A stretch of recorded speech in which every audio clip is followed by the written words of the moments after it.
And John here is going to help me when I start the PowerPoint slides. You'll see John quietly walk over here and he'll point over to the PowerPoint. Hi, everyone. This is Dr.SHIVA. Ayyadurai. Welcome. It is around 6:18 p.m. On what is today? Wednesday?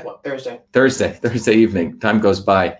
January's almost over, but we're going to have a discussion today to build awareness, to educate all of you,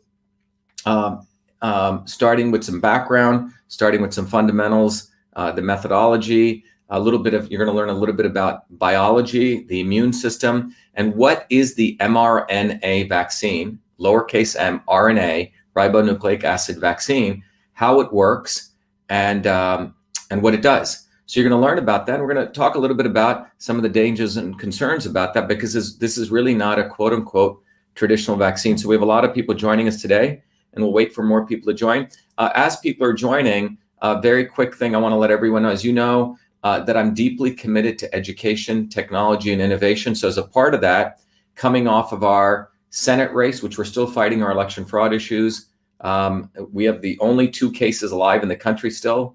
But as a part of that, I decided to use my technology resources and to really build a platform, a technology, educational, and political platform, not in the traditional sense of platform, but from a technology perspective, to start inviting people to join a community. So those of you who are interested, you can go to vashiva.com, victoralphashiva.com. And I've shared this before, but I have to, each time I do this, it's important to let everyone know. Everyone says Shiva, let more people know. So vashiva.com, it was the original website where I put a lot of content up, but on that website, anyone can join it as a member. So you get access to videos and a community we're building where there's a forum. But more importantly, you can also log in, and if you go to vashiva.com/join, you can log in, and first of all, we're building this all bottoms up. So those people want to contribute to the development of the technology platform infrastructure, you're welcome to do so.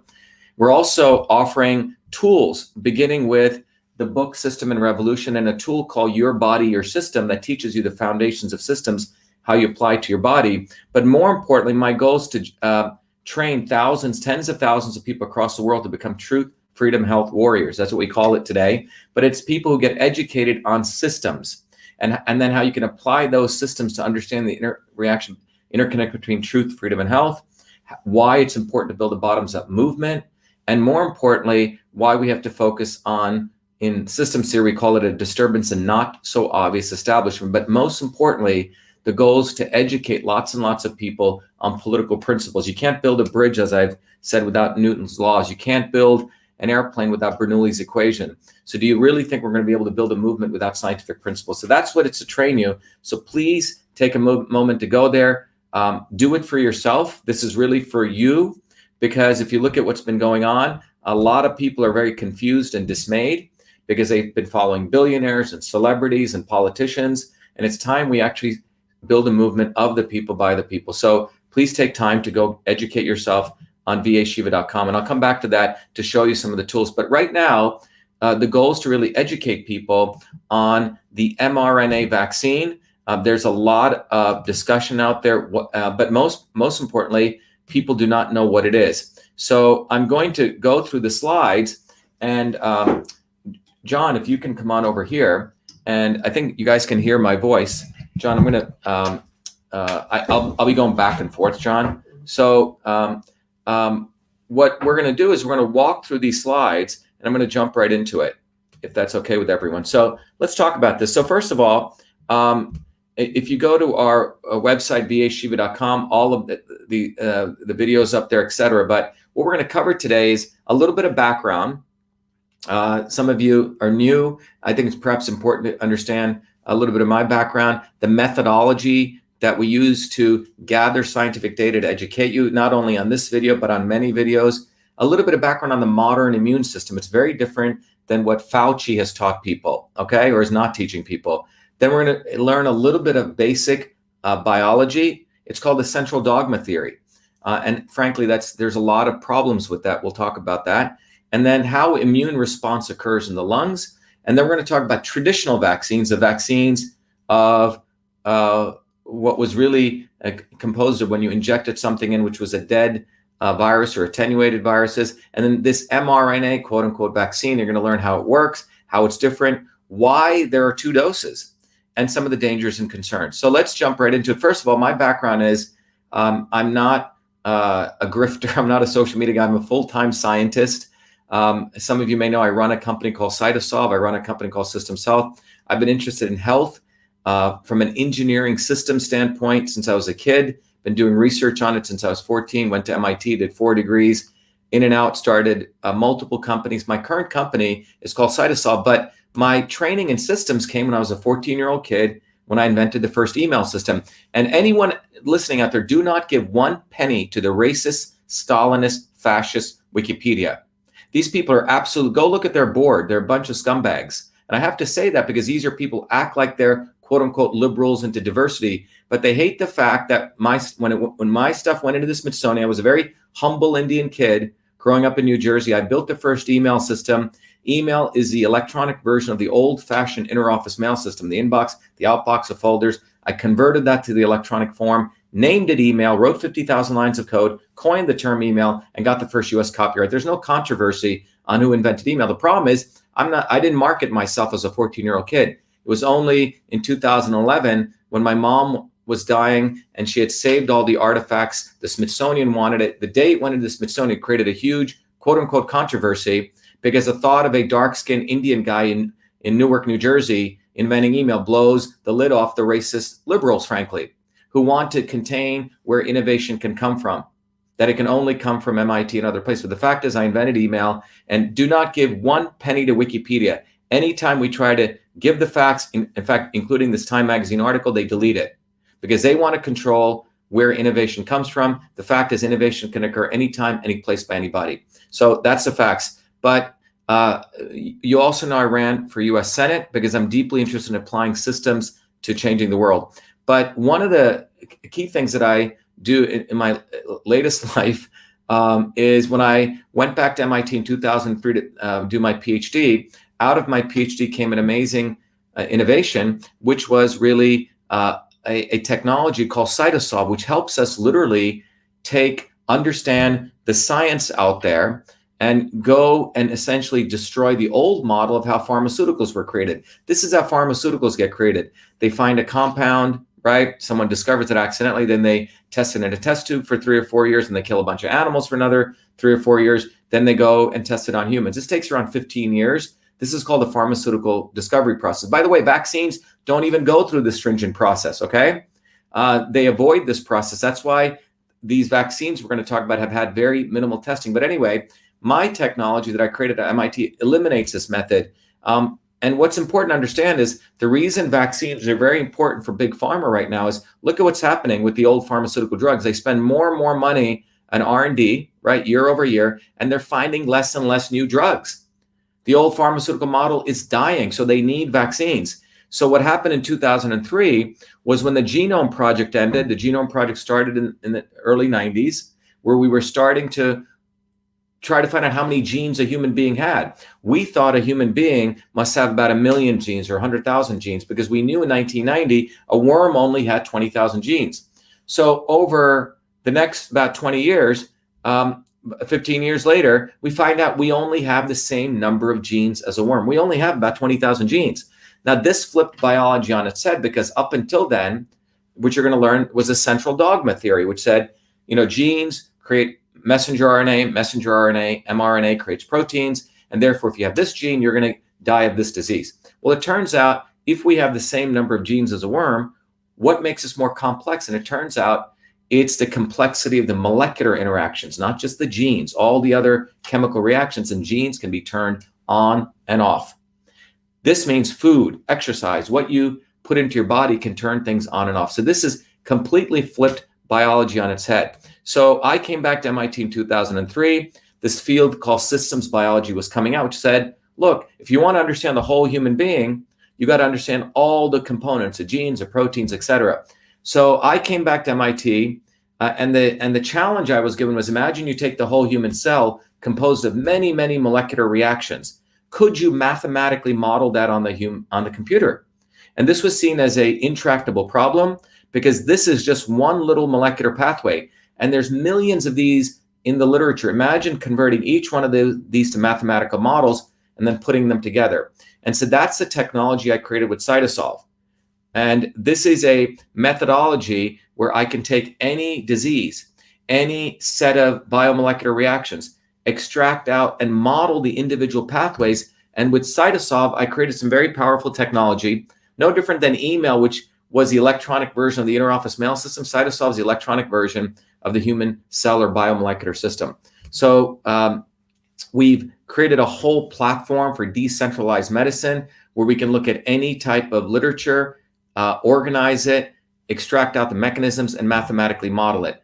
And you guys can go look this up. But so what we're able to do is on any topic, be it mRNA vaccines or vaccines in general or GMOs, we can look at all the literature, extract out the papers, curate them, extract out the molecular reactions without cherry picking, connect them together to really find out what's going on at the molecular level. So in many ways, the old model, the model of taking just a compound and testing, what CytoSolve does is we can literally model everything on the computer long before we kill animals. There's no reason to do that. You can go right from human cell testing to humans. And so our company helps the largest, people want to create nutritional products figured out. We actually are coming out with our own products now, which really do billions of computations to figure out what's right, and it gets better and better. And this is how we build airplanes, by the way. We apply engineering science.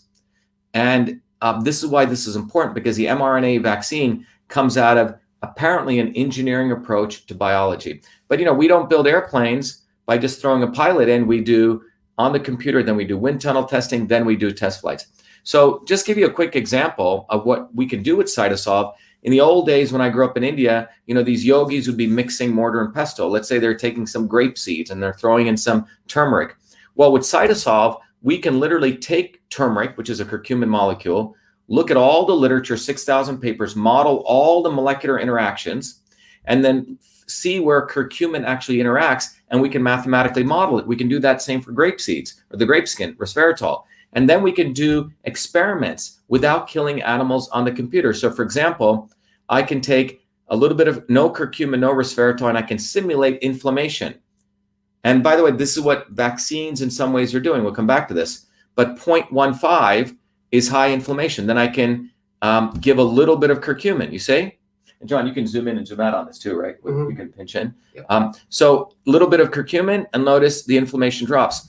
Little bit of resveratrol, it also drops from 0.15 to 0.06. But watch what happens when you combine stuff. I combine less curcumin by 60%, less resveratrol by 40%. But guess what? You get doubling of the anti-inflammatory response. So this is why CytoSolve is powerful. Okay. So one of the ways that I've used CytoSolve, let me just come back here to explain to people. I think I was sharing, right? I hope everyone saw that. Did everyone see the slides? Was I sharing the slides? I don't think I was sharing the slides. Was I? Let me see. Let me go back to slides. Application window. I think I was, right? 1 second, everyone. Let me just make this a little bit smaller. John, can you see that? Yeah. Okay. Let me just go back to setup show. There we go.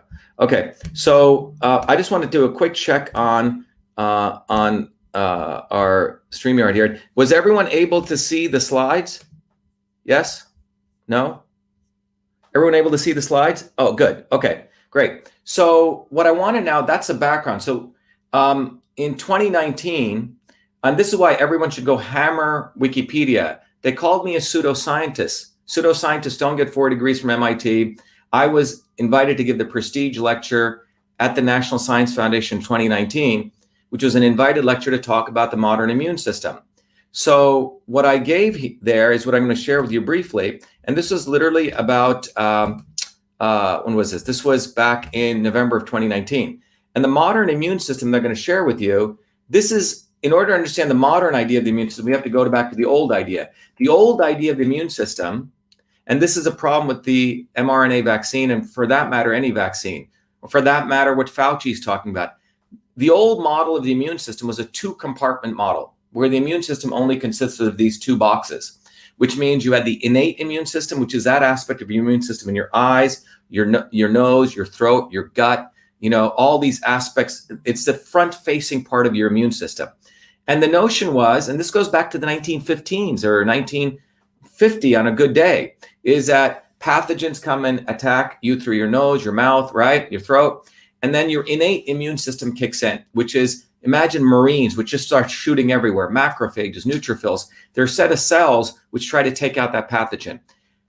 The second part of that immune system is a sharpshooters, like, shooters who can take out someone from a long mile away, and that's the adaptive immune system, which if the innate immune system tries to ruffle up the enemy, just by shooting everywhere, it creates a lot of shredded body parts, okay, which are called antigens. Those antigens are then presented to the immune system. And the immune system, the adaptive immune system, which includes T cells and B cells, and don't worry, we're going to go through this, then creates antibodies. And the goal is once you have that antibodies, the next time that same invader comes, you're protected, okay? This is this two-box model of the immune system. And based on this, the whole base of vaccines is, well, let's just stick something into you to create this immune response. But here's the problem. They don't engage your innate immune system. They go right to the adaptive immune system, okay? So you're subverting nature here, and it's only a small understanding of nature.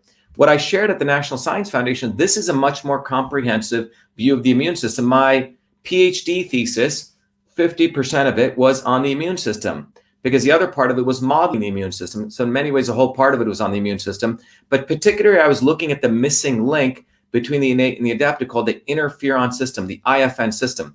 Why is the IFN system important? Go ask any of your doctor friends how many of them have heard of the IFN system. Could they describe it? Most can't. In fact, most doctors don't even know about the immune system. Remember, doctors, unfortunately, do not get a systems-based education of medicine. They got 4 years, they got to slog it out, drink as much caffeine as possible, get beaten up by doctors and residents, and they make it through, but they learn little pieces. When you look at the overall immune system, which is what I presented at the National Science Foundation, you find out that the true modern immune system is composed of many more components. We have the gut microbiome, which is nearly 60 trillion bacteria. Over here, we have the virome, which is nearly another 60 trillion, 380 trillion viruses in our body. We only have 6 trillion cells. So this is part of who we are in our gut and throughout our body. That interacts with the innate immune system, the adaptive, and it connects through the gut-brain axis to our brain. This is why as below, so above. So if you have stuff going on in your gut, it's going to affect your brain, your neural system. The interferon system is sort of intersects all of these. It is this, it comes from the word interference, interferons. This was discovered in the late 50s. And what they discovered was that when you got one virus, guess what? The body created interferons, type 1, type 2, and type 3. And these interferons actually get your body ready and protect it from other viruses. So listen to me. Your body is waiting to be hit by a virus and your body gets stronger. The interferon system is something Fauci will not discuss because it exposes a lot of flaws in this very rudimentary understanding of the immune system. So the system's approach to the immune system is what is needed. And what you find out about it is that this immune system is much more resilient and one size does not fit all. So that's a quick version. If you guys want to go to VA Shiva and you'll see more of the slides. So with that background, let's learn some basic biology, okay? Here's basic biology that comes from the Watson and Crick days of the 1950s. It says, look, DNA stores information, genetic information of the organism. So what that means is DNA, I'm going to go back to video here, John, for a sec. So what this means is, this is important to understand. I just want to take, so when DNA was found, the discoverers of DNA thought that everything was DNA. So if you had this gene, you're going to get this disease. So the notion was DNA was the central command and control center, no different than the CEO of a company, that the CEO directs stuff and then things happen. That DNA was directing everything. And the central dogma theory basically said that DNA will create what's called a RNA, messenger RNA, mRNA. So that is a process of what's called, as we talk about it, that's called transcription, okay? The long helix of DNA, a piece of it, which are known as genes. A gene is a basic bunch of base nucleotides. A set of nucleotides put together gives rise to what are called genes, okay? And that gene, let's say there's a gene for coding for blue eyes. And so that gene, your DNA unravels, and that little piece of gene creates a piece of it called messenger RNA, which leaves the nucleus, goes out to the cytoplasm. And listen very carefully, that mRNA, and I'll show you the slides on it, creates, uses a ribosome. It's almost like a blueprint to create proteins, okay? Which basically are linkages of amino acids. So basically, the protein for blue eyes gets created, okay? So this is a process of transcription, and then what's called translation. mRNA creates a protein. Everyone clear? So John, you can come back. Let me show the slides here. So let me show the slides here on this. So what happens here, as you can see in the slides, is DNA stores the genetic information of an organism, and then the gene's basic unit of DNA, which is pieces of DNA, is transcribed. That occurs in the nucleus to mRNA. The mRNA leaves the nucleus, goes into the cytoplasm, and that's where the mRNA is translated to protein. So I'll give you an example here. So here's your double helix DNA, and you notice these yellow, green, blue things. These are called nucleotides if you go back to biology. So the DNA unravels, okay, and it creates a replica of it, okay? And here's a piece of it. It's a half of this piece, and this is called messenger RNA. Transcription is occurring, this process in the nucleus. This leaves the nucleus, and these sequence of bases are used at the ribosome to make a particular protein, okay? So messenger RNA, the key thing is it makes a protein. It can make any number of proteins. Now, just as a side note, what's occurred recently is the definition of a gene is completely changing, because what's happened, Gerald Fink, a professor at MIT, just gave a great lecture on this. And he said, you know, what I just talked about here, let me go back to this, what I've talked about are called protein coding genes, okay? These are genes, okay, which code for proteins, which means make mRNA. But what we found now is there is not just messenger RNA that DNA codes for. It codes for tRNA, silencing RNAs. There's many different RNAs. So the old model of biology was DNA makes messenger RNA makes proteins, okay? So the new definition of a gene is not a gene that just makes proteins, codes for proteins, but it's a gene that codes for RNAs, ribonucleic acids. Because it turns out that when I said those 20,000 genes, those 20,000 genes only make 2% of the DNA. So what's the other 98%?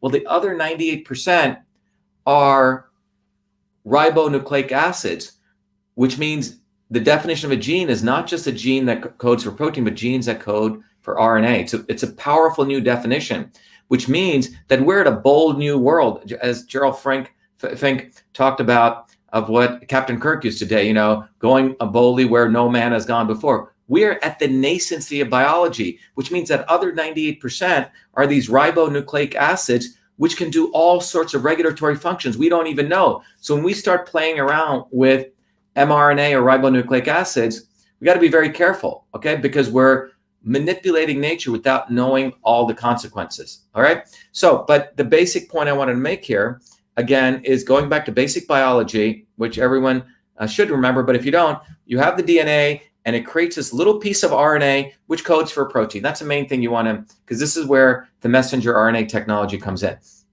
So since we're talking about the coronavirus, it's important to understand how immune response works in the lungs. What happens when you get infected in the lungs? Okay, what actually happens? Well, let me walk you through this diagram, and I've done variations of this. So remember, if you follow the old model, you have the innate immune response and the adaptive immune response. Let's walk through this. Your lungs are composed of cells, right? The walls of your lungs contain what are called epithelial cells. Those epithelial cells are where the interaction takes place between airflow that's coming in into your alveolus and the gas exchange of that air, right? You're sucking in oxygen, and that oxygen is being taken into your red blood cells, which is coming from your heart, right? As your heart pumps blood around. And then the red blood cells are exchanging back, CO2, and they get replenished. Anyway, the lung epithelial cells are where an infection takes place. So those are the cells lining your lungs, epithelial, it's lining of the lungs, okay? So in those lung epithelial cells, what happens? So you get a virus coming in. Now there's two things I want to show you here. This little orange blob is called a macrophage, okay? Macrophages are in the innate immune system. Remember, they're like the Marines. They go out and try to attack. This is a virus. So here you see the, let's say the coronavirus with these little spikes. Those blue spikes are the spike proteins, okay? So what happens is this virus, the macrophage detects it and it tries to do what's called phagocytose, right? Which tries to surround it and eat it up, okay? So that's the first innate immune response. Cells such as macrophage can neutralize the virus, okay? If this doesn't work, the virus then invades, and these little tan boxes here are the lung epithelial cells. If it doesn't make through this, then it infects one of your lung cells, okay?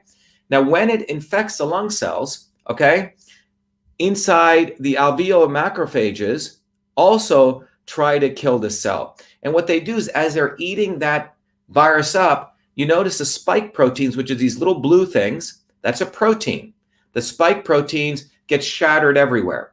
So the innate immune system has done its job, and it's created what's known as an antigen. So what is an antigen? An antigen in this case is those little blue particles. So again, let me review carefully so you understand. The macrophage and Marines try to take out that virus, and in the middle of that, there's a lot of shooting gets done, body parts going everywhere. And those body parts, those little blue things are known as the antigen, okay, which means remnants of the surface protein of that virus. So what happens then is these surface proteins engage the adaptive immune system, the Navy sharpshooters, okay, or the sharpshooters, the Navy SEAL sharpshooters. And they're engaged by the CD4 T cells, okay? The CD4 T cell says, I got an antigen, I got a body part. Let's now manufacture an antibody to take it out, and also let's go destroy that infected cell. So the CD4 T cells do two things. On the one hand, they invoke this purple cell denoted here called the CD8 cells, and the CD8 cells recognize the viral peptides right here, right, on the cell surface, and they eliminate the infected cells. That's called cytotoxicity or cytotox, right? Cyto means cell. They destroy the infected cell. But more importantly, the B cells, okay, right here, the B cells are the things that look at that antigen and they produce an antibody represented by these little Ys, okay? So the next time the virus comes, these antibodies can bind and inactivate the virus, okay? So let me just go through that again. So what happens is you have your lung epithelial cells, a coronavirus comes in, your macrophages, which are these big blobs, they try to surround it and eat it up and destroy it, okay? And as they're eating it up, they're destroying the cells, and it's, putting out these body parts of the virus, including the spike proteins, which are those blue things I showed you. If it infects the cells, then what happens is your adaptive cells are also invoked, okay? The adaptive immune system, and the CD4 cells invoke the B cells to create antibodies, and it also invokes the CD8 cells to take out the infected cell, okay? So that's what's going on. I mean, there's a lot more details, which I talk about in other videos, but the most important thing you need to understand here is that the important thing is, see these spike proteins here. These spike proteins, the blue objects there, create antigens, which means they're the ones that stimulate the adaptive immune system to produce the antibodies, okay? So the main thing you need to take away from this right now is that in the natural course of your immune system, by the way, this is only two parts. There's the interferon system, the microbiome, but even taking these two parts, your immune system detects the surface protein of the virus, those spike proteins, and it creates antibodies, okay, in response to those spike proteins. Okay, so if you got that, you're going to understand how the mRNA vaccine works. All right, so now let's go to how the mRNA vaccine works. But before I do that, I want you to, first of all, understand how vaccines, the traditional vaccines. So in the traditional vaccine model, the goal is to train your immune system against a pathogen, right? So just like I said, that virus comes, and there's different type, and the way it does this is it wants your body to recognize different types of antigens, which are those spike proteins, right? So the fragments of the pathogen could be the surface protein, that blue object. It could be polysaccharides, right? It could be the RNA, mRNA, DNA. Remember, the virus, if you go back to this, has many different body parts. It's got the surface, it's got the spike, and it's got the mRNA and RNA. So any one of these things, if your immune system detects it, it'll produce the antibody. That's the idea, okay? So when they create a vaccine, they're trying to simulate nature. They get pieces of these body parts, meaning the body parts of the virus, quote unquote body parts, okay? And then they weaken it, what's called a weakened pathogen or attenuated virus. And it's typically the pathogen, quote unquote, killed, and then they inject it into you. But the problem that they noticed is that the antigen, which was the surface protein, when they tried to create the man-made version, wasn't working too well, okay? So they had to add all these other things into the virus, into the vaccine, adjuvants, antimicrobials, preservatives, and stabilizers. So there's many other things, mercury, aluminum, polysorbates, whole bunch of other things that these other things had to be added to make sure that the delivery of that vaccine took place, and it created what was called the inflammatory response. Okay, this is very important to understand that in order to create that inflammatory response, it wasn't happening just with the dead version of the virus, right? So what was the vaccines trying to do? They were basically trying to emulate, which means copy nature. Look, in the old days, if you got sick, you had a measles party, people sneezed on you, whatever happened, right? In farms, when one cow got sick, they had the cow sneeze and they took it. That was inoculation. When the smallpox in the 1700s, was done, or Edward Jenner did, they literally took the whole smallpox and they made an incision and they cut it and they gave it to people. That's how Washington inoculated 40,000 troops. It was a technique developed by the Africans called variolation. So they didn't try to mimic nature. They actually use nature, okay? So what we're trying to do in the quote unquote modern world is we're trying to mimic it, as you see in this case, by taking the antigen, right, which are the deadened virus or the surface parts of it, body parts of the virus, and then adding all this other stuff. Okay, so that's what a vaccine is. And what happens is, so here's a live or attenuated virus, bacteria, that's the antigen. So that's what's in a vaccine, the dead version of it. And when that goes in, your white blood cells get triggered to produce the antibodies. Those are those little aqua Y structures, okay? So your body creates these antibodies. And then the next time, if you actually get the real virus, denoted here, these antibodies attack it and they destroy it, okay? So that's the background, how a vaccine works. So just again to summarize, I like to summarize for you so I'm keeping everyone along. First of all, we understand from basic biology that in basic biology, the body creates the DNA, does transcription to create a little piece of mRNA. That mRNA, that process is called transcription. Then the mRNA leaves the cell, and leaves the nucleus. It goes into the cytoplasm, where that mRNA blueprint is used to create a protein. Messenger RNA is a blueprint for the protein. Okay. In the case of vaccines, in the case of the immune system, what we learned is the immune system looks for the surface protein of the virus, and then the immune system, through a series of processes, creates the antibodies to that protein, okay, which is known as the antigen, okay? And what we just learned just now is in a vaccine, we're actually sticking in the antigen, okay, which is a deadened form of the virus, and trying to stimulate the antibodies. That's your traditional vaccine. Now let's move into, with all that background, you're going to hopefully enjoy understanding what the mRNA vaccine is. By the way, the woman, there was a researcher in Hungary, from Hungary. She's the one who'd been researching mRNA. She said, wow, imagine if we could do this. Imagine, instead of putting in a deadened version of the virus, imagine if we could actually create mRNA, messenger RNA, that was code for the surface protein of the virus. So let me repeat that, or the spike protein. So she said, imagine I could create messenger RNA. Okay, a human being could create an artificial version of messenger RNA, stick it into you, and imagine if that messenger RNA could then go into the cytoplasm and code for the protein that would come from a particular virus's surface, or the spike protein, okay? Because if it could do that, then that protein would engage your immune system to create the antibody. So you're never ever giving the dead virus. You're just giving the messenger RNA to code for the protein to trick the immune system to saying, oh my God, I'm being invaded. So therefore, let me create the antibody. So this was a concept of the messenger RNA vaccine. She was poo-pooed. I think for 10 years, she couldn't even get any funding.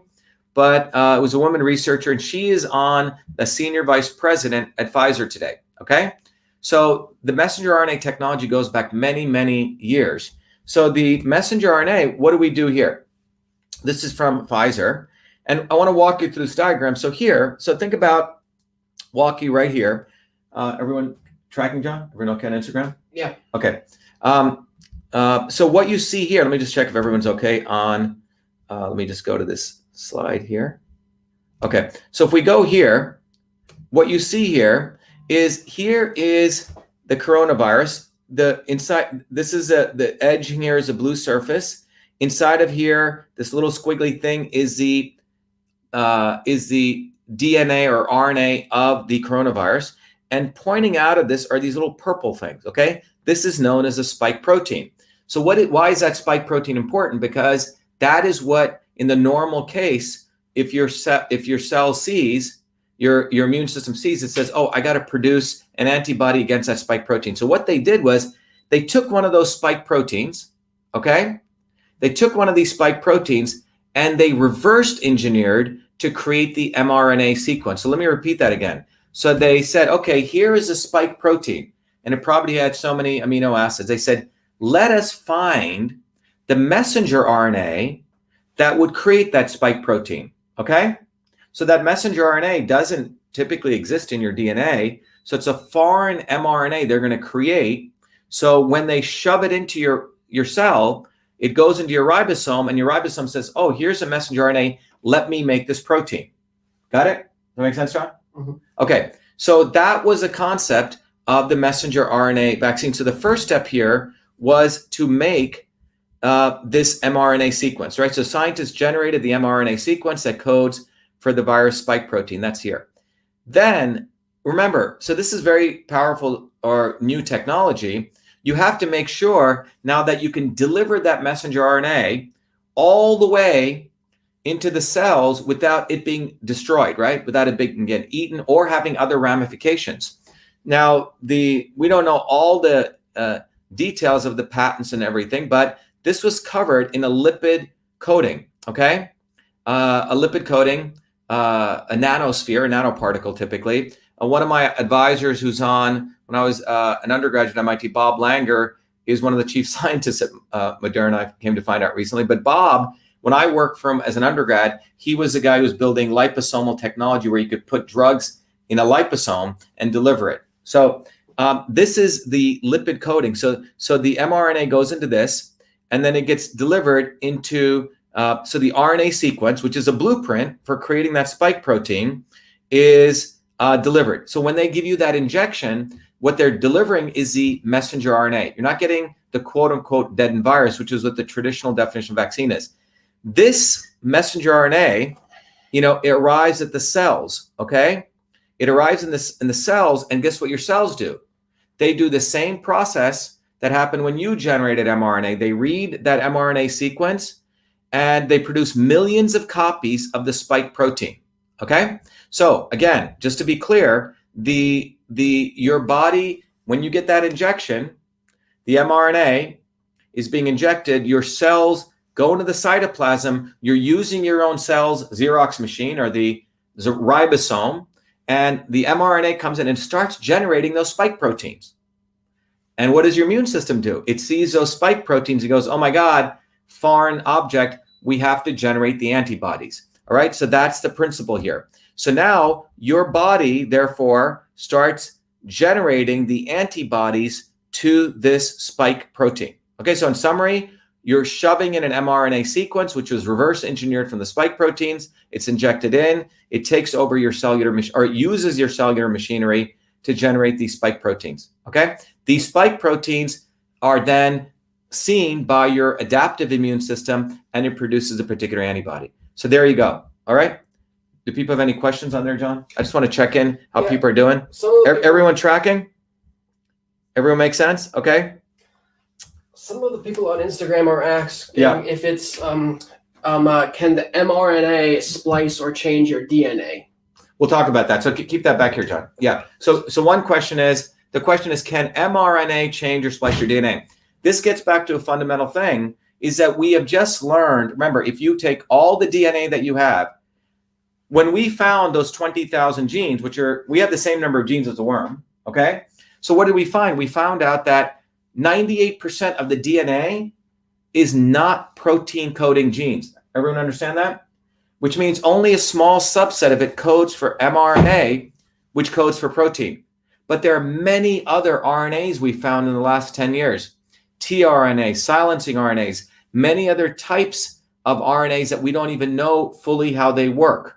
So the issue is, yes, messenger RNA codes for protein, but can messenger RNA interact with other proteins or other RNA, regulatory RNAs, and can other regulatory factors, there are regulatory factors which interact with mRNA. These are unknown areas.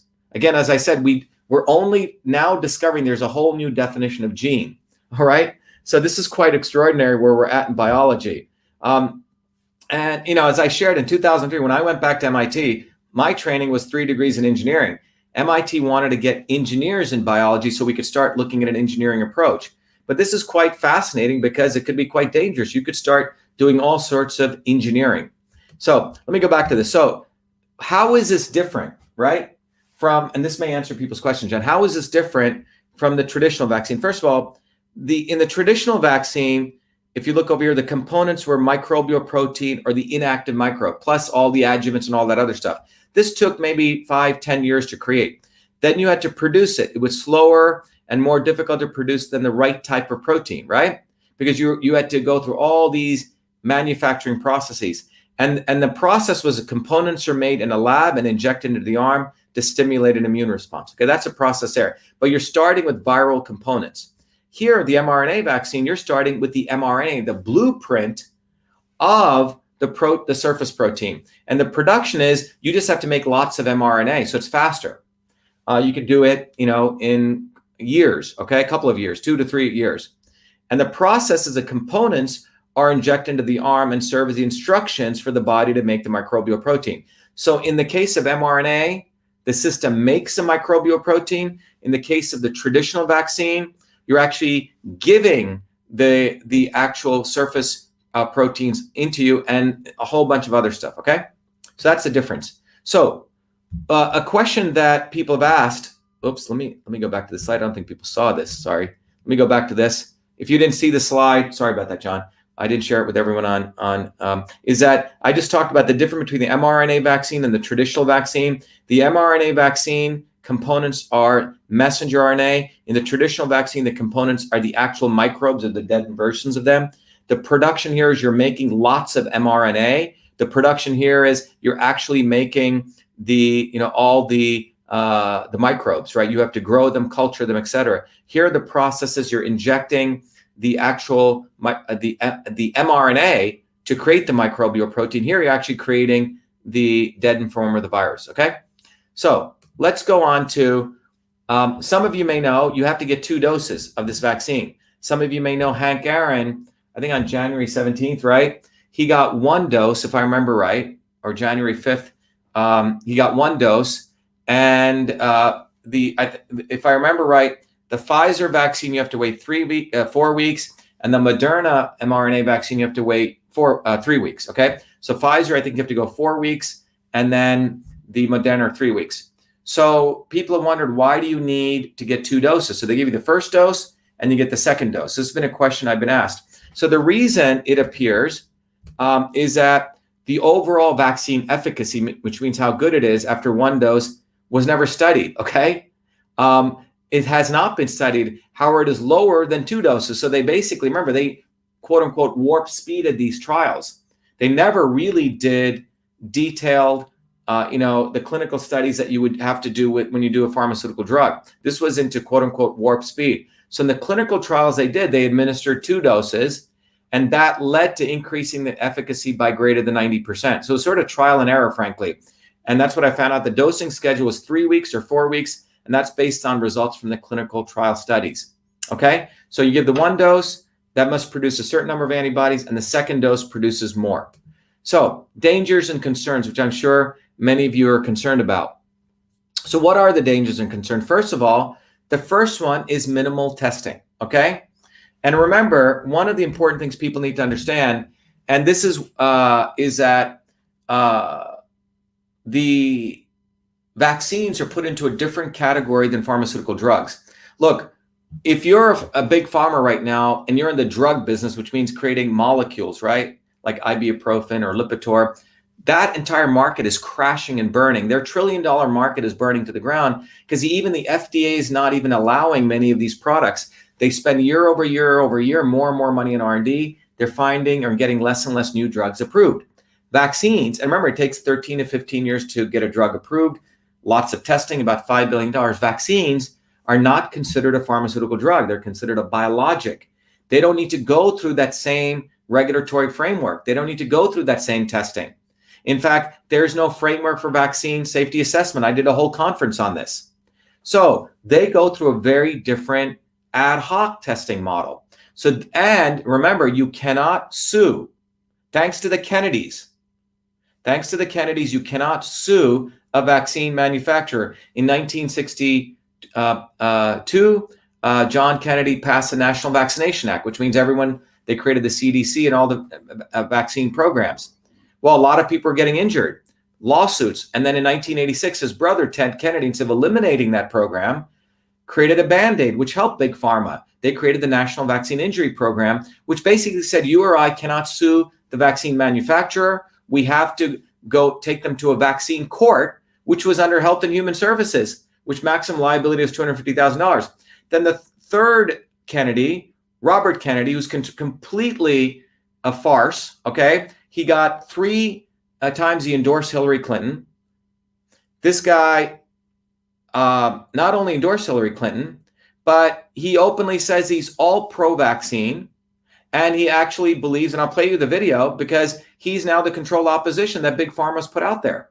Because he is pro-vaccine, yet he has projected himself as someone who fights against, broad-based vaccines. What he wants is quote-unquote safe vaccines. And remember, when you have safe vaccines, you get to regulate the market and you create monopolies. And this is what the left and the right, how they work together, because the left promotes quote-unquote safety, which creates regulations, which creates monopolies for the right, okay? So Robert Kennedy endorsed Hillary Clinton 3 times, who's Miss Vaccine Queen.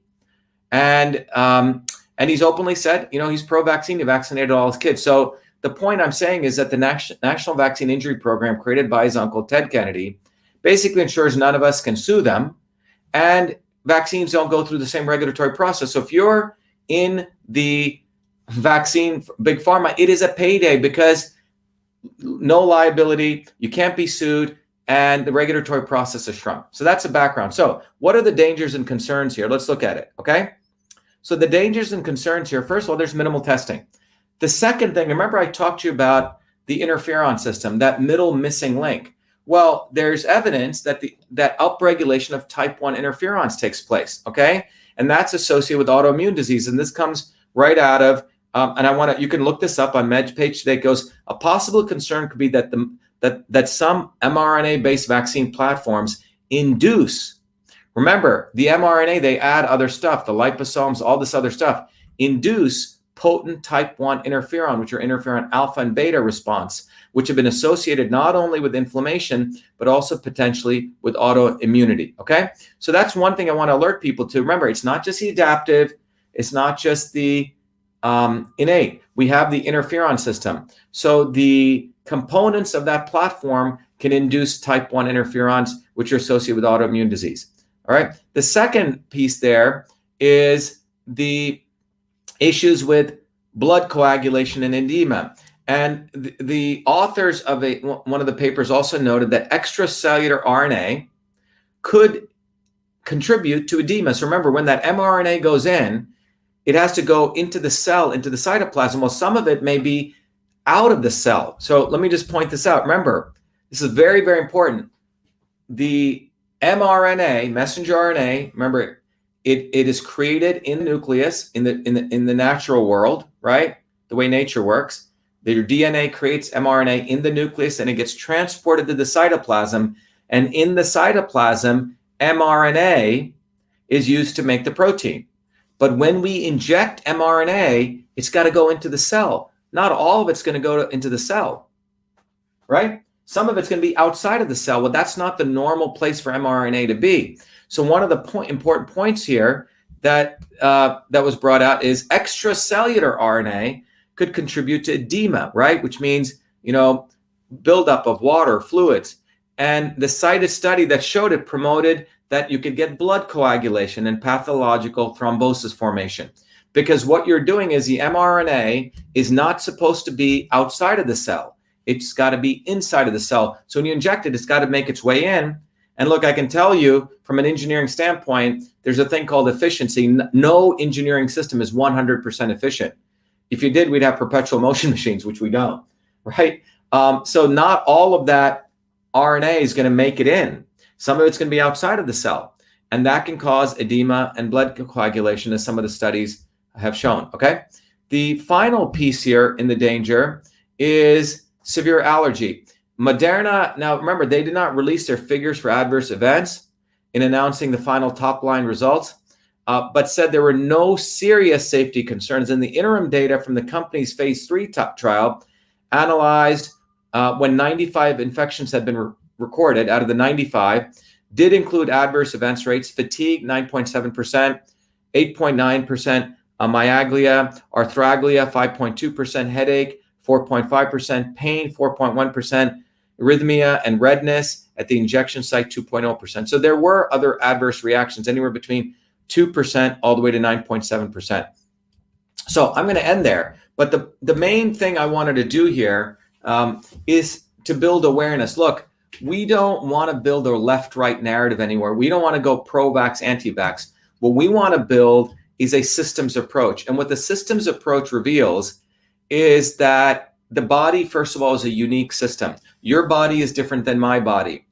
And the immune system, as I've shared, is a very complex system. It's not just the innate and it's not just the adaptive. So when we try to go create a solution, play with nature, we need to understand there's many, many subsystems taking place here. And the key takeaway is we only know today 2% of the human genome. The other 98%, which are these genes, they're not just creating protein coding genes, mRNA type things, they're creating other RNAs, and we don't fully know how they work. So when we're giving mRNA, now they've worked through certain very interesting problems, engineering problems, which is how to get it delivered, how to make sure it doesn't get eaten up. But any engineering system always will have a certain amount of inefficiency.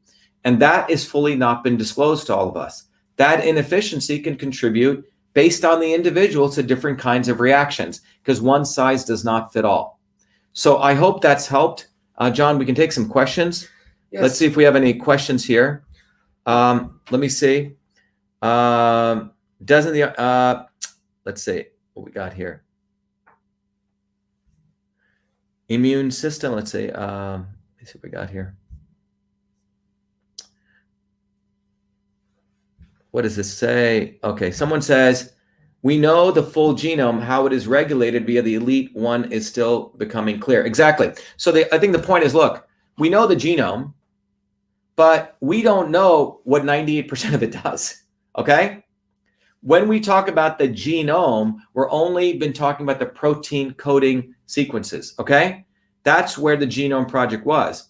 So again, we're in the bold age of biology. I mean, we're literally like looking at the stars, everyone. And there are, trillions of stars out there. We have more stars than grains of sand. Well, we have the same situation in biology right now. What do you got, John? Someone asked, have you ever had any business dealings or relationship with Pfizer or Moderna? No, I haven't had any dealings with Moderna. So let me give you my background. When CytoSolve first started, right? Robert Kennedy, when I exposed him, he said that I am a vaccine maker because I was actually exposing him. You know, what CytoSolve does is it's a mathematical modeling technology. We can model anything. So when I created, when I was my PhD student after I came out of MIT, we actually thought we could help pharma. If pharma was smart, we could actually help them identify problems. So Pfizer actually had us do a mathematical model of lupus. And then the entire group at Pfizer got completely dismantled. We would have loved to help them, but they got dismantled. The vaccine maker should actually be coming to us because we can actually help find things that do not work, because CytoSolve can find synergies. However, they've never taken up the offer. But the cool thing is we've used CytoSolve. We have the gold standard because we use CytoSolve. We've published papers. We've actually used CytoSolve to identify 2 combination therapies without killing any animals for cancer. And we got it allowed by the FDA. So, but everything we do with CytoSolve is in the natural products world. But they have a problem with me in CytoSolve because I've gotten the gold standard by the big guy, so they can't say that our stuff doesn't work. But today we're using CytoSolve to actually understand natural products and how we can create natural combinations. That's what we do. But CytoSolve is a mathematical modeling technology. Our goal is to eliminate the need for animal testing. That's our goal. Can the virus, someone said, can the virus through the vaccine be passed from human to human? Can the virus through the vaccine? Oh, okay. I think what you're asking is if someone gets, okay. So just remember, I think if you're asking a general question, we're all trading viruses every day, okay? You have 380 trillion viruses in you. John's got 380 trillion. I have 380 trillion. And we are all walking germ things. So we're always transacting all sorts of chemical entities. I think the key question to ask is, the main question to ask is, how do we boost the immune system? Because boosting the immune system is what we should focus on, because the immune system was designed over billions of years to ward off many, many things. So vitamin D3, for example, creates what are called CAMPs, cathelicidin antimicrobial proteins, which actually are capable of taking down, and lysing cell walls, which means breaking up cell walls. Instead of, I wish the discussion out there was at least 80-20, 80% on boosting the immune system and 20% on all these therapies, because boosting the immune system, vitamin D3 is a very powerful way to boost the immune system. What else we got here? Go ahead, John. Anything else? Someone's asking, definitively, do you recommend taking the COVID vaccine? Yes or no? Look, this is something that you have to make a decision on, okay? I'm not going to take, I've never taken a flu shot. I think growing up, maybe I got 2 vaccines, maybe when I first had to come to the United States.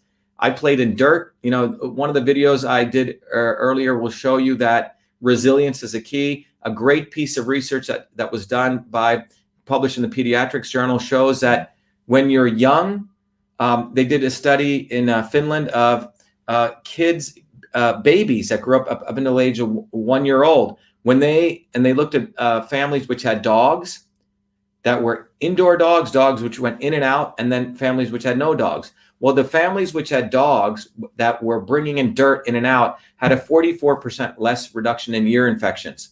So we know when kids are young, the immune system is waiting, because we're not just like individual entities. We grew up in nature. We're supposed to be exposed to dirt and proteins, okay? And your body's supposed to get engaged. So it's up to you. I'm sure not taking the vaccine, okay? And no one's going to force me to take the vaccine, because I've never taken any flu shot or any of this stuff. But I will tell you that you can do a lot with vitamin D3, a lot with vitamin A, a lot with eating well, a lot with organic nutrition. You can really beef up your immune system. And that's what we should be educating on. And that's what I will be educating you on, as I've always done. Next. Anything else? People are talking about, I'm not sure what this means, but people are talking about vax shedding. Is that possible? Yeah. So look, one thing is, this isn't the case of traditional vaccines. What people talk about is, you take a deadened vaccine, right? You give it to someone, okay? And some of the vaccines include attenuated forms of the virus, okay? Which is not the deadened virus. Others include the live virus potentially. So if I give it to you, John, you can actually shed it to someone else, okay? This is an area that we need to do more research on. And this is an area where we need to do open and transparent research. One of the things that I'm a big proponent of is what's called citizen science.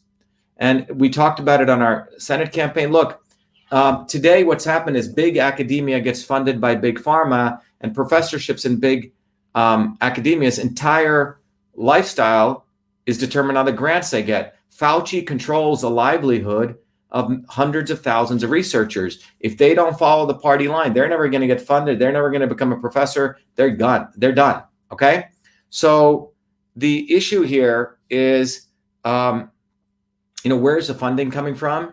And when research is done, my view is any research that's done by federally funded money, the research data needs to be publicly made aware up into the cloud. It's our data. It should be shared. We don't do that right now. We need to move to an open science model. And we don't have that. We don't even, many of the scientists, when we fund them with our research, they hold on to it. And we have scientists at MIT and Harvard getting funded by China and other countries, okay? And the collusion and the level of incestuous behavior is quite appalling. So we move away from the scientific method to scientific consensus.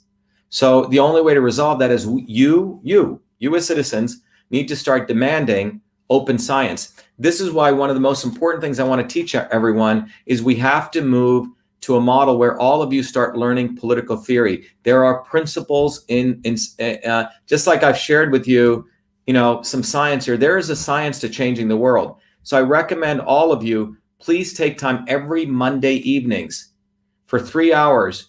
I teach a course called Foundations of Systems. You can go to vashiva.com. Let me show it to you before I end here tonight. You can go to vashiva.com/join.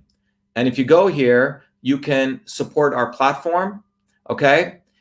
You can contribute to it. You can get access to the membership. You can get access to videos. I want those who support us can also get access to the book System and Revolution, which is like the textbook, and a tool that lets you understand your body as an engineering system. And you can also become a part of what we call the Truth, Freedom, and Health Warriors, where I want you to start committing to get educated.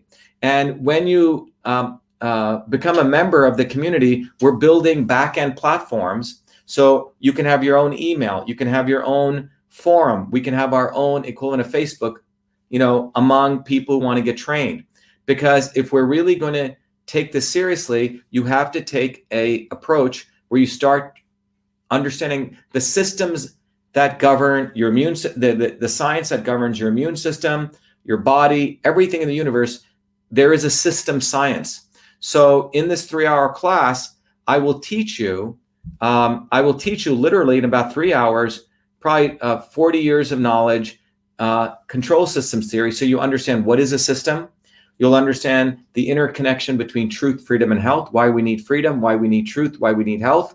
You'll understand how you can apply this to understand why we need to build a bottoms-up movement and why we need to be aware of disturbances from the left and the right of people who claim that they're fighting for us. Look, in the quote-unquote medical freedom movement, Robert Kennedy makes a lot of money running his thing. He wants $30,000, $16,000 for you to fly him around. He lost in California fighting for medical freedom rights. He lost in New York. When I got involved in the movement, I said, we need to build a bottoms-up movement.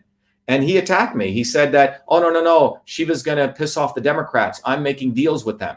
This is a Kennedy approach, backroom deals, to put all the focus on him, not us building up a bottoms-up movement.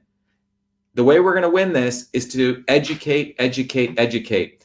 What I just shared with you today is not a left or right issue. It's to start teaching you what is an mRNA vaccine? How does it work? Build awareness from a scientific perspective. And that's the way we're going to basically get the truth, freedom, and health we deserve. So please take time to go to vashiva.com. And let me just show you here. When you log into the site, we are giving, there's a dashboard, okay? So for example, when you log into the dashboard, there's 3 things. There's education, there's communication tools. For anyone who logs in, we have a forum we just launched where you can have our own discussion board independent of Facebook.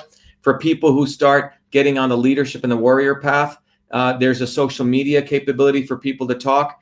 There's email capability, conferencing capability. And as you can see here, there's events. You get access to the Your Body, Your System tool. You get access to 4 different ebooks. a lot of course material. I used to teach this course at MIT, which is one of the most popular courses. So you're getting all of that. But my goal is to educate, educate, educate. That's the only way we're going to win. We're not going to win with the Patriot Party, the MAGA Party, the left party, the right party. We're going to learn by going bottoms up. And for example, on the issue of masks, before I end this, I did a whole video series on masks and the effect of masks on what we call periodontal disease. And there's a whole bunch of research up on the website. Please go check that out. But one of the important things you'll find out is not only will you learn from this training how masks, the science of masks, but you'll also learn from this training what you can do in your local neighborhoods. So what we've done is when you log into the dashboard, as I'm doing here, John, you may just want to show people this, and I'll close with this, is when you go to the dashboard, we want to make you local citizen educators. So when you log into the dashboard, we've created a card, no different than one of these 3.5 by 2 inch cards, okay? And this card, you can print at your local Staples, your local printer. The front of the card literally has the masks and oral health. You know, with Dr.SHIVA here, it says building awareness of the risks of masks to you and your child. And then the back of the card, as you'll see, you can educate your people, maybe at your local Starbucks, give it to parents. It says the science. It says the oral microbiome, mouth bacteria critical to overall health. A child's oral microbiome is a predictor of their future health. Systems biology reveals masks disrupt oral microbiome, and dentists are now reporting increase in oral health issues. So this is a science. So instead of fighting with someone about masks or not masks, say, hey, look, did you know the science that the mouth, when you put that mask on your mouth, it really increases temperature, it increases acidity, it creates mask mouth, okay? And then here are the public health implications. You know, we need more risk assessment. And this is something everyone should fight for, right? Okay, you want to start using mRNA vaccines, where's the risk assessment? The second thing is we need coverage of the emerging dental health issues, okay? So if your child has a dental health issue, don't you think whoever's forcing masks on us should also be liable for dental health issues? And if you're a parent, nearly 30% of parents are pulling their kids out of school. Maybe we should give tax credits. If you're not going to use the existing public school infrastructure and all that goes on the parents, maybe we should get tax credits, and we need to increase education investment in research. And you can drive people to the vashiva.com/mask site. And if you go there, there's a great video here for all of you to use, right? Which gives the science of it, okay? So the idea is to train you on the science, and there's a great video. Everyone should go there. It really will train you. We spent 3 years doing a lot of research on periodontal disease, and you get access to all that research, okay? So this is about combining science, you know, activism in terms of educational activism based on grounded in science. That's the way we're going to really bring light into the world, not by fighting left and right, Republican, Democrat, or starting another party. It's about educating people. So that's what all of you can participate in, okay? So please take advantage of it, and I hope this was valuable. Everyone cool on Instagram? Was it good? Any other things you guys want me to cover on mRNA? Periscope, YouTube, Facebook, anything else? If you do want me to cover anything, please email me at vashiva@vashiva.com, Victor Alpha Shiva @victoralphashiva.com, and please take advantage. Go to vashiva.com/join. Join this movement, this platform that we're building. It's all for you, but it's really up to you. Nothing is going to happen in the world until we do it. John, you think I should play people the video we did to close? Sure. Yeah, and in closing, I'm going to play you this video that we just put out. I think all of you should watch it. It's a quick video that I'll play for you. I just put it up on, let me, I think I'm here. Let me play it for you guys. Stop screen here. I'm going to stop this here. Let me share the screen here. You can find it on Twitter, but it's it pretty much says, it's really up to all of you. You know, I can only do so much education, but it's really up to you to want to get educated or be enslaved. Let me open this up. Make sure you guys can see it here. Is you will have a homogenized world where we will become slaves, because there is a condition among our country to be taken over from within And the end goal is you will have a homogenized world where we will become slaves, because there is a condition among the elites that really thinks they're better than you, deep down inside them, that you don't deserve the freedoms you have. They don't. This reality is what people need to wake up to, and we need to all unite working people. There's only one movement that can do that, and that is the movement that we started creating here in Massachusetts, the movement for truth, freedom, and health. Look, I've been a student of politics since I was a 4-year-old kid, studying revolutionary movements, left wing, right wing. There's a physics, there's a nuclear science to destroying the establishment. To build a bridge, you need to understand Newton's equation. You need to understand the laws of gravity. You need to understand Poisson's ratio. There is a way to build a revolution, and that's why I put this together. My goal is to train a army of truth, freedom, and health leaders. We don't need followers like social media. We need leaders, but they need training, because the educational system does not teach them history, nothing. So in 3 hours, that's what I've started doing. That's the solution. We got to train people. First, with understanding what a system is. The second is understanding the interconnection between truth, freedom, and health. Freedom is the ability to move freely, communicate freely, right? Talk freely. Without freedom, you cannot convert ideas, hypothesis into truth, which is science. And without freedom, you can't really get to truth. And without truth, you make up fake problems and fake solutions, which means you destroy our health. And without health, which is the infrastructure of us and our body, you can't fight for freedom. Third concept is it has to be bottoms up. Working people, people who work united. And what the right wing has done is whenever you say working people unite, that must be communist. Meanwhile, they'll let the Democrats run unions, which suppress workers. Completely corrupt. But when you look at the arc of American history, it's been when working people came up. We need to go local. Every solution I'm coming up with as a part of this movement, we're giving the science, which is the truth, and then we tell people what they can do on the ground. Like with election fraud, you don't need to wait for some lawyer. Our goal is to train people. They have to go local, to go local, to go local. Fight locally. Forget lawyers, forget politicians, forget celebrities. You've got to learn politics, and there is a science to it. They lock us down, we should be ready to shut them down. And the fourth part of this principle is a not so obvious establishment. So when you look at a system, there's always something that disturbs you from getting to your goal. Well, the biggest disturbance is a not so obvious establishment, which are those people who claim they're for you, on the left and the right. The Al Sharptons who tell black people I'm for you. The Tucker Carlsons. Do you think any true anti-establishment person will ever be on Fox or CNN? I don't think so. They both mislead working people back into the establishment. Without this solid understanding of political physics and theory, you're screwed. You're going to follow on the left wing, Bernie Sanders. Oh, he said something. Or Robert Kennedy. Scumbags. Or you're going to follow, some right-wing talk show host. They're not going to lead us to liberation. It's us. And that political physics, it's a nuclear science of change. Bottoms up. We have to organize to understand that there is people who talk a good game and then look at what they actually do, left and right. I'm sorry, Sean Hannity may say some good things, but I don't see the urgency in his voice to get something done. And it can only come when you weaponize yourself with the right knowledge. You need to be able to identify a rat. Christ didn't go after the Romans, right? It was the Pharisees and the Sadducees who screwed him up. His own quote-unquote people. And that's where we're at. So these 4 concepts I've built into a curriculum. People can go to bashiva.com, and it's an educational program. We need to train people in political theory. You need to have physics, and I've created that curriculum. People need to get educated. We need to get educated fast. And within a half an hour, I can teach people. 2 years of MIT control systems, I teach people those concepts. Then I apply it. Anyone can understand it. And then you say, oh, I got to build a bottoms-up movement. They have to get politically astute, and then they have to go locally and act, not sit there on social media. They have to act locally, defy locally, do civil obedience locally, but with knowledge on how to build a movement.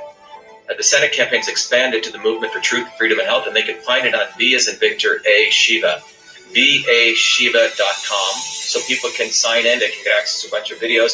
If they want to take a course and become a Truth, Freedom, and Health leader, I offer a full scholarship there, but we want people to make a commitment that they'll study, that they'll get certified, that they'll go do activities on the ground. So go to VA Shiva, Victory America Shiva, vashiva.com.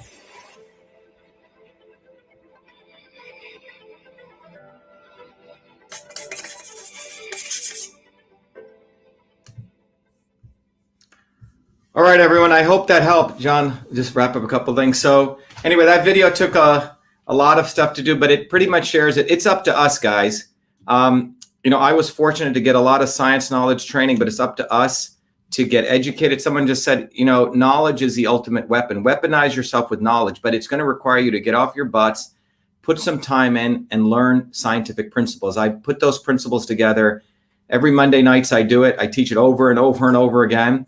Whoever wants to come, support yourself to do it and support the movement for truth, freedom, and health. That's how we're going to win. There's no other way to win. Just look at what happened in the 4 years. Hillary never got locked up, guys. Wake up. So stop pushing this party, that party. Don't go from Burger King to McDonald's, okay? They're both unhealthy, okay? It's time that you start building a movement bottoms up. I've figured out over years the principles of that, scientific principles. Without the science, you're not going to get anywhere. You're just fooling yourselves. You're being a dilettante, okay? If you want to be a professional about this, start getting educated. Thank you, everyone. Be the light and have a good evening. And thank you. Be well.